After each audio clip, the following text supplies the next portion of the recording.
नमस्कार, मैं हूं रिजवाना। कोर्ट राउंडअप की खबरें अब विस्तार से।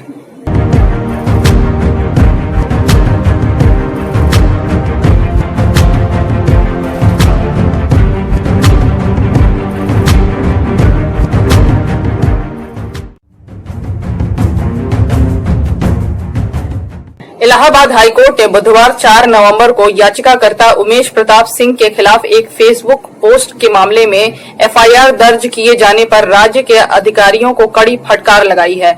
उमेश प्रताप सिंह ने अपनी फेसबुक पोस्ट में प्रयागराज जिले में बने एक क्वारंटीन सेंटर के कुप्रबंधन और सुविधाओं की कमी को उजागर किया था। जस्टिस पंकज नकवी और जस्टिस विवेक अग्रवाल की खंडपीठ ने एफआईआर को खारिज किया और बहुत ही कड़े शब्दों में निर्देश दिए हैं कि ये एफआईआर स्पष्ट रूप से दुर्भावनाग्रस्त और दुष्प्रेरित है, इसे खारिज किया जाना चाहिए।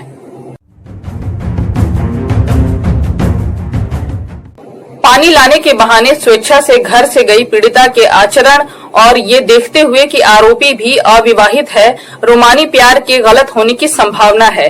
हिमाचल प्रदेश उच्च न्यायालय ने गुरुवार 12 नवंबर को एक 16 वर्षीय लड़की से बलात्कार के आरोपी 21 वर्षीय लड़के को जमानत देते हुए ये कहा।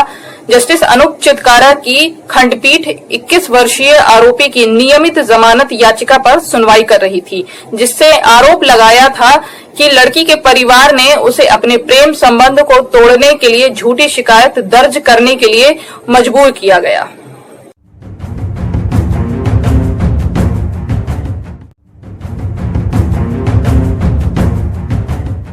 इलेक्ट्रॉनिक्स और सूचना प्रौद्योगिकी मंत्रालय ने Aarogya Setu data access and knowledge sharing protocol 2020 की वैधता को 6 महीने यानी 10 मई 2021 तक बढ़ा दिया है। मंत्रालय द्वारा मंगलवार 10 नवंबर को इस आशय का आदेश जारी किया गया।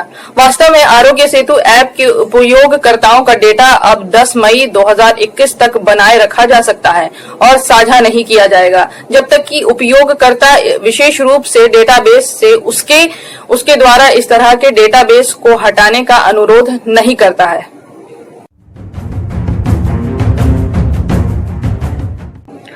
उत्तराखंड हाईकोर्ट ने हाल ही में उन 3 महिलाओं को जमानत देने से इनकार कर दिया, जिन पर वेश्यावृत्ति के जरिए पैसा कमाने और शादी के बहाने लोगों को धोखा देने का आरोप लगाया गया था। न्यायमूर्ति रविंद्र मैठानी की खंडपीठ 3 महिलाओं की तरफ से दायर जमानत याचिकाओं पर सुनवाई कर रही थी। इन सभी के खिलाफ आईपीसी की धारा 370(4), 363, 366(a), 420, 120(b), 34 पॉक्सो एक्ट की 16, 17 और इमोरल ट्रैफिक एक्ट 1956 की धारा 3, 4, 5, 7 व 9 के तहत मामला दर्ज किया गया था। 14 जुलाई 2020 को पुलिस ने छापा मारा था, क्योंकि उन्हें जानकारी मिली थी कि आवेदक कंचन मंडल, सोनम दुबे और राजकुमारी वेश्यावृत्ति के जरिए पैसे कमाकर जीवन यापन करती हैं।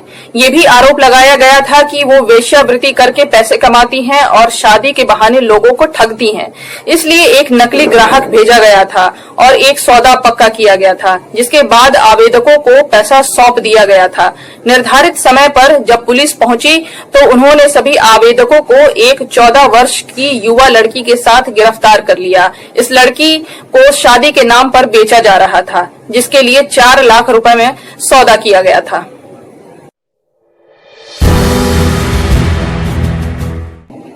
बिहार विधानसभा चुनाव 2020 के परिणाम सामने आने के बाद सरकार के गठन की प्रक्रिया तेज हो गई है। इसी को लेकर आज पटना में मुख्यमंत्री आवास पर राष्ट्रीय जनतांत्रिक गठबंधन की अहम बैठक हुई है। बैठक में नीतीश कुमार को एनडीए के नेता के रूप में चुन लिया गया है। विधानमंडल दल की बैठक हो गई, उसमें फिर मुझे नेता के रूप में निर्वाचित किया गया। महामहिम राज्यपाल महोदय को उसका पत्र आज अभी दे दिया गया और उन्होंने इसको स्वीकार करते हुए मुख्यमंत्री के रूप में मनोनीत कर दिया। इसके बाद हम लोग बैठ और कल शपथ ग्रहण समारोह होगा, कल 4, साढ़े 4 बजे, जो भी होगा आफ्टरनून में होगा। और उसके बारे में कितने लोग शपथ लेंगे, इन सब चीजों के बारे में अब निर्णय होगा। सुशील मोदी भी शपथ लेंगे, सब अभी कुछ देर के बाद पता चलेगा।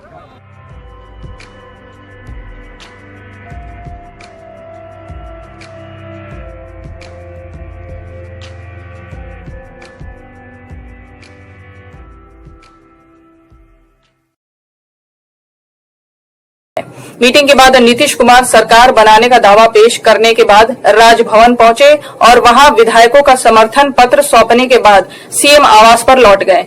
इसके साथ ही नीतीश कुमार कल 7वीं बार मुख्यमंत्री के तौर पर शपथ लेंगे। इधर एनडीए की बैठक के दौरान विधानमंडल के नेता के तौर पर सुशील मोदी के नाम का ऐलान किया गया है। वहीं कटिहार के चुने गए विधायक तारकिशोर प्रसाद को भाजपा विधायक दल का नेता चुना गया है। वहीं रेणु देवी को उपनेता के रूप में चुना गया है। इसकी आधिकारिक घोषणा राजनाथ सिंह ने कर दी है। हालांकि डिप्टी सीएम कौन होगा, इस पर अभी भी संशय बरकरार है।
गठबंधन सरकार में उप मुख्यमंत्री रहे सुशील मोदी का विकेट उखड़ गया है।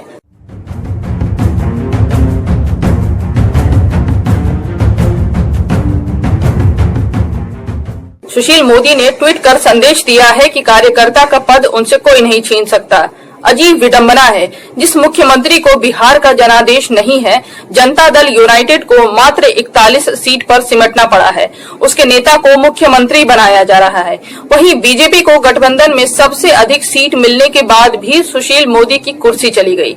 साथ ही बिहार में राजद सबसे बड़ी पार्टी के रूप में उभरी, उसके नेता तेजस्वी यादव विपक्ष में बैठेंगे। भाजपा के लोग साफ तौर पे ये समझ लें, ये जो जनादेश है ये बदलाव का जनादेश है।